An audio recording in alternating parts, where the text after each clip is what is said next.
Transmisión conjunta de las radios que piensan.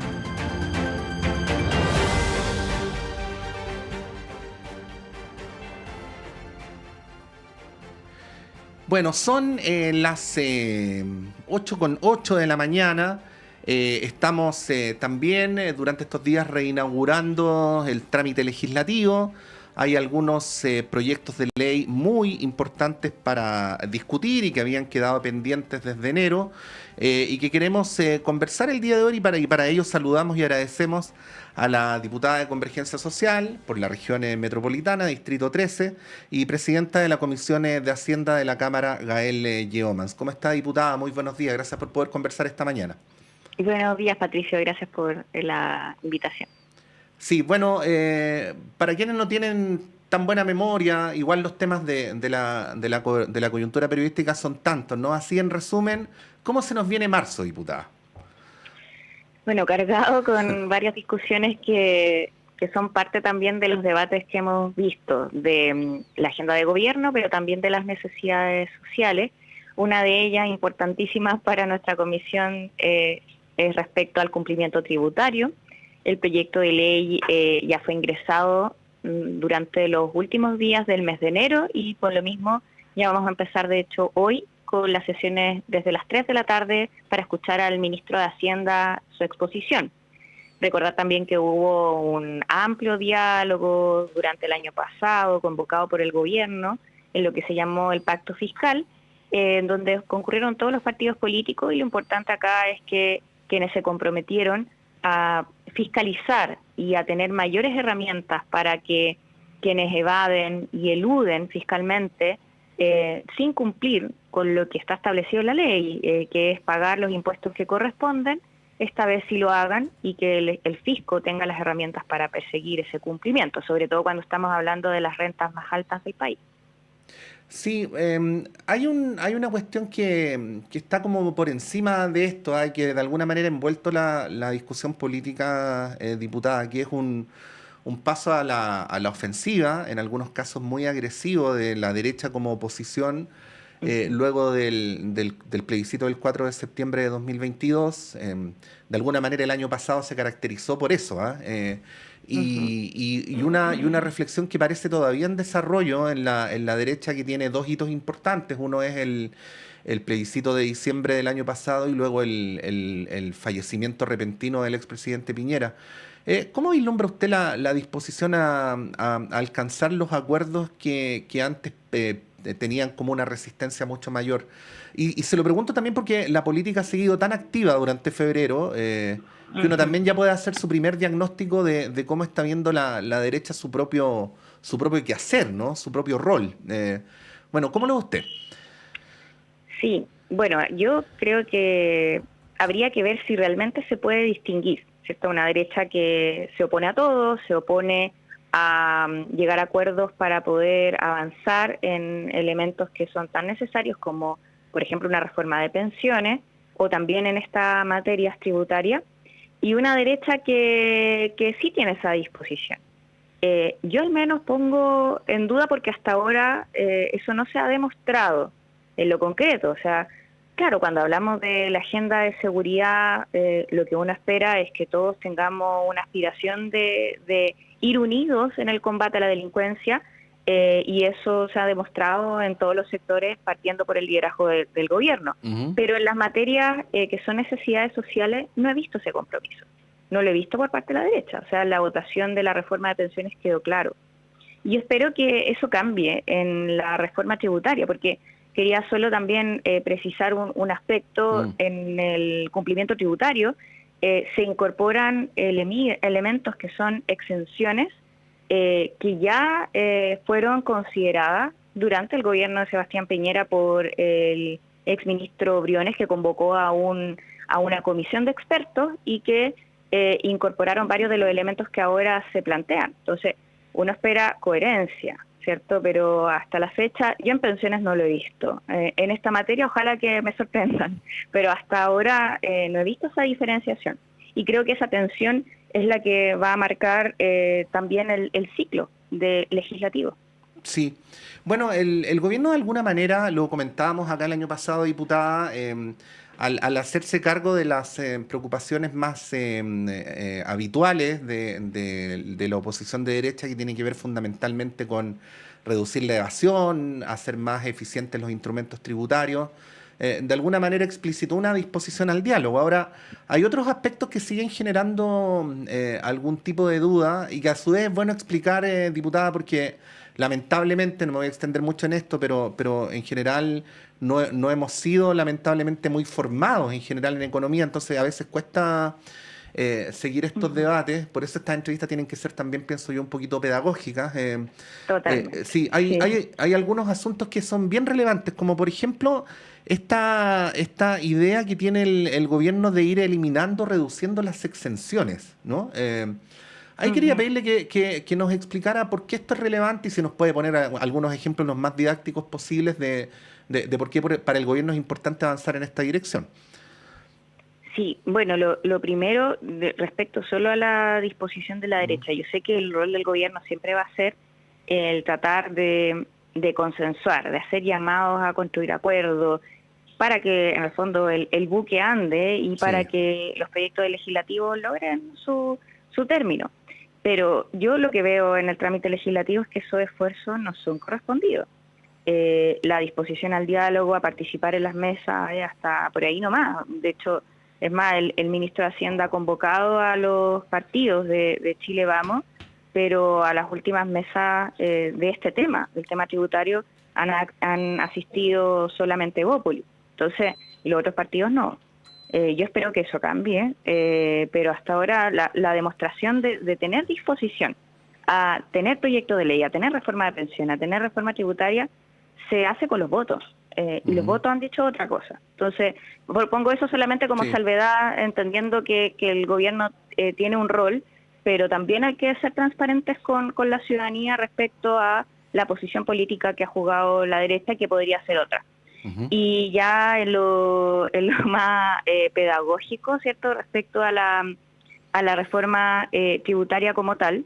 Sí, mira, el proyecto de ley que vamos a empezar a conocer contempla varias medidas. Una tiene que ver con la incorporación, por ejemplo, de nuevos delitos tributarios, que también incorpora, por dar ahí un ejemplo, es que ahora existen sanciones para quienes emiten documentos tributarios que no son legales, ¿cierto? Pero siempre que esos estén o quepan dentro de una serie delictual, se podría decir. Ujú. Ahora, solamente por el hecho de emitir ese documento tributario que no es verídico, ya va a tener una sanción más alta. Y eso también permite, esto de la mano a la persecución del narcotráfico, ¿cierto? La incorporación de nuevos delitos, o también de la figura del denunciante anónimo, tener más fuerza en la persecución también de la raíz del problema que hemos visto a nivel de la delincuencia, y Ujú. que no solamente atañe, ¿cierto?, a los chicos, ¿cierto?, a quienes me refiero a quienes están involucrados, ¿cierto?, en la más concreta del delito del narcotráfico, sino también a los capitales que están detrás. Ujú. Y hay un interés grande y se ve reforzado en este proyecto de ley. Otras materias que también tienen relación con la evasión y la elusión fiscal, que ahí ambas figuras son distintas, entendiendo que la elusión sí es un delito la evasión sí es un delito actualmente, pero se generan figuras que permiten una mejor persecución del mismo, y en el caso de aquellos que hacen planificaciones tributarias, tienen abogados, ¿cierto?, son grandes empresas y que hacen planificaciones que se llaman agresivas. Eso para no cumplir lo que está establecido en la ley y que tienen que pagar impuestos igual. Entonces, esas herramientas se ven fortalecidas, y por eso hago la diferencia, porque muchas personas también, o se les trata de meter el susto de que las va a afectar, que son pequeños empresarios Ujú. o una persona común y corriente que paga su impuesto, o que le cuesta, ¿cierto?, pagar impuestos, Ujú. llegar a fin de mes. Para esas personas también se incorpora una nueva figura, que es la defensoría, o más bien se fortalece la defensoría, que le permitiría también contar con asesoría. Y eso nosotros queremos, y ahí me adelanto un poquito, pero con algunos parlamentarios, por lo menos del Frente Amplio, hemos conversado también que el Servicio de Impuestos Internos tenga una función más pedagógica, más de asesoría, tener una ventanilla, por ejemplo, como existe en el Chile Atiende, también tener en el Servicio de Impuestos Internos sería bueno, porque no solamente se trata, ¿cierto?, de perseguir, sino que también de tener una labor de formación al respecto. Estamos conversando a esta hora de la mañana con la diputada de Convergencia Social y presidenta de la Comisión de Hacienda de la Cámara, Gael Yeomans, donde, como hemos venido contando, va a exponer hoy día el ministro Marcel. Diputada, ¿cómo ve usted la propuesta del ministro de subir los impuestos a quienes tienen ingresos iguales o superiores a 3.200.000 pesos al mes? Mira, yo creo que es positivo en el sentido de, y también esto no es nuevo, nosotros lo hemos planteado desde un inicio, se necesitan más recursos fiscales. Gran parte de los recursos fiscales sí van a ir desde este proyecto de ley de cumplimiento tributario. Sí. Eso quiero aclararlo. La mayoría de los recursos van a salir de ahí. Pero el tema del impuesto a la renta tiene que ver primero con también fortalecer esa recaudación fiscal y que quienes terminen pagando sean los grandes capitales económicos que existen en el país y no como pretenden algunos, ¿cierto? Es las personas comunes y corrientes que tienen sueldos de 800.000 pesos, 900.000 pesos mensuales, porque está esa discusión, ¿cierto?, de qué es lo que se hace, qué es mejor, subir el impuesto a la renta más alta o que esos tramos que están exentos actualmente de pagar impuestos, ahora paguen impuestos. Y estamos hablando de ese tipo de trabajadores, de sectores medios, que ganan 1 millón de pesos, ¿cierto?, cercano ahí, y que algunos creen que es importante ahora incorporarlos y que paguen más impuestos. Nosotros más bien nos vamos porque las altas rentas esta vez contribuyan más. Y así no cargarle la balanza a quienes en realidad están más complicados de llegar a fin de mes, que están endeudados, que necesitan de hecho derechos sociales y que la reforma también va con ese objetivo de avanzar en tener mejores pensiones pagando la PGU, avanzar en seguridad también. Hay un incremento en los recursos económicos destinados a ello, de un 0,3%, ¿cierto?, del PIB, también al Sistema Nacional de Cuidado. Entonces, los objetivos son importantes tener en consideración porque los recursos van a ir destinados hacia allá, pero también de dónde vienen. Y en este sentido, justicia tributaria es un principio de la reforma y que queremos necesario seguir sosteniendo.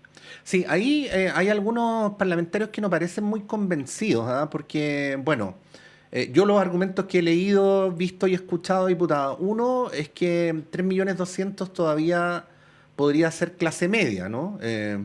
Ya hay quienes dicen adicionalmente que hay familias o personas, perdón, que tienen ingresos por 3.200.000 que a su vez tienen gastos altos, como por ejemplo pagar la universidad de los hijos, ¿no? Claro. Yo contesto de vuelta que es súper difícil en Chile definir qué es clase media, como que dentro de la clase media cabe cualquier cosa, pero si uno hiciera una revisión de los sueldos, ahí usted, diputada, sabe mucho mejor que yo. La verdad es que 3.200.000 está bastante más cerca de los ingresos más altos que otra cosa. Pero adicionalmente, si se me permite, a lo mejor está como medio pasado de moda, pero no debería, una pregunta de carácter más conceptual, ¿no? Que es que el estado de bienestar que suelen invocar los sectores progresistas en Chile, donde se implementa, tiene como uno de sus ejes el aumento de los impuestos a las personas que ganan más, no solamente por una cuestión de recaudación, sino también por una cuestión redistributiva, ¿no? Bueno, ¿qué decir a este respecto? He tratado de poner bien sintetizadamente arriba de la mesa las consideraciones respecto a este punto. Sí, bueno, lo primero es que también creo que es importante hacer la diferencia, independiente de que sea con mucho esfuerzo, ¿cierto? Las rentas de 3 millones en adelante son rentas que están por sobre el promedio del país. Ojalá que el promedio del país tuviera mejores salarios, ¿cierto? Y también es importante poner esa discusión encima de la mesa. Son los mismos sectores que incluso se han opuesto a subir el salario mínimo, quienes ahora plantean que sería bueno que no sean parte, que ahora se les cobre más impuestos, ¿cierto? Entonces, hay que tener como coherencia. Nuestra forma de ver esto es que también la recaudación tiene objetivo. La idea es poder alivianar la carga en derechos sociales, derechos que, por ejemplo, podría ser uno perfectamente bien si es que lográramos mayor recaudación educación. Ahí hay otros problemas que también hay que hacerse cargo y que el gobierno lo ha puesto dentro de las agendas a revisar por el endeudamiento que existe en esa materia. Son muy caras y siguen siendo muy caras y sostenidamente más caras las carreras universitarias, y eso claro que es una carga para las familias y debe ser parte de la discusión, no de esta pasada, pero sí de la agenda que tiene el gobierno al respecto. Ujú. Pero eso no quita que, como te decía, el principio de justicia tributaria sea parte de la discusión que tuvo la reforma tributaria anterior, que se realizó con diálogos sociales. Este tema también se ponía reiteradamente por quienes participaron, microempresarios o personas comunes y corrientes sobre la mesa, porque hay una diferencia entre, por ejemplo, una gran empresa que puede tener un staff de abogados, ¿cierto?, tributarios, y que le pueden aconsejar cómo llevar una planificación tributaria más acorde a su negocio, a quien tiene que, y que lo hace con pocas herramientas, tiene que imponer, pagar, y que lamentablemente además tiene luego una mala vejez, tiene una salud, cierto, complicada a la hora de ejercer su derecho porque no está garantizado, y así tantas otras brechas que existen en el país. Entonces, hacerse cargo de las brechas de desigualdades es importante también para nuestro contexto social, y la importancia de ello es relevante que se tenga en consideración en una discusión como esta. Por eso, justicia tributaria es parte de los principios que queremos seguir levantando en esta reforma. Sí. Diputada, para ir finalizando esta conversación, pongámonos en el escenario, yo sé que no es el que usted desearía, pero pongámonos en el escenario que la oposición llega al gobierno en el 11 de marzo del 2026. ¿Qué le diría a ellos en ese eventual escenario hipotético en relación a esta discusión? O sea, ¿de qué manera podría afectar, voy a decirlo así, al siguiente gobierno, si es que no se avanza en un pacto fiscal? Bueno, y hagamos memoria, recordemos que ya se intentó hace un año aquello, no resultó, y ahora es el segundo intento cuando estamos entrando a la segunda mitad del gobierno del presidente Boric. Bueno, ¿de qué manera podría perjudicar las políticas del siguiente gobierno si no se pudiera avanzar en esta materia? Bueno, porque todas las políticas necesitan financiamiento. Y en Chile tenemos efectivamente recursos fiscales destinados, pero falta bastante para poder garantizar derechos, para que las personas, simplemente por el hecho de necesitar salud, puedan ir a atenderse y no tener problemas en el sistema público, de no tener que pagar con creces el costo de medicamentos que son tan altos, sobre todo para los jubilados. De hecho, sobre todo teniendo en consideración que la principal meta de recaudación va para la PGU. Ese es el propósito de esta reforma. Entonces, primero, porque la ciudadanía no es tonta, hay algunos que piensan que no hay memoria, pero la memoria se puede refrescar, y en esto las votaciones son importantes para mantener un discurso público. O sea, no se puede el día de mañana tratar de revertir lo que se dijo. Y en esta materia, sobre todo cuando hablamos de evasión y elusión, la derecha, Chile Vamos, se ha comprometido a avanzar. Eso debería, ¿cierto?, tener como consecuencia que sus votos durante el mes de marzo estén para este proyecto de ley. Y eso es lo que nosotros vamos a ir a exigir. Exigir porque esos son los compromisos públicos. Y además, sobre todo, teniendo en atención que si no hay plata para la PGU.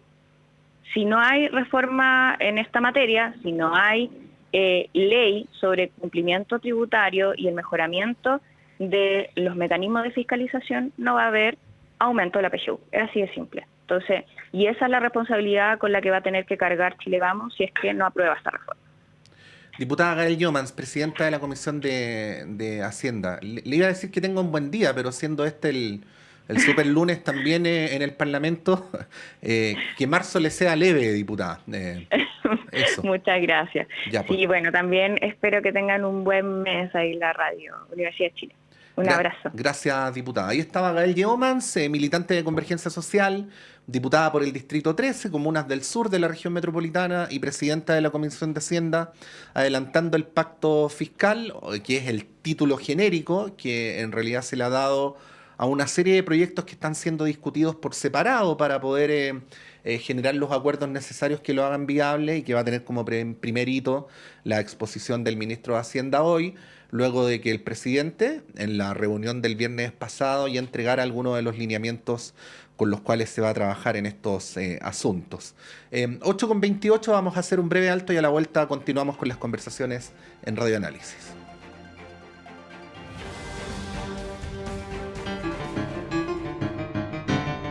Radio Universidad de Chile les invita a escuchar el programa Contrastes, un panorama de la música, de arte chilena, conducido por Luis Orlandini, Svetlana Kotova, Andrés Mopin y Mario Mora, académicos del Departamento de Música de la Facultad de Artes de la Universidad de Chile. Contrastes, sábado a las 19 horas en el 102.5 FM y radio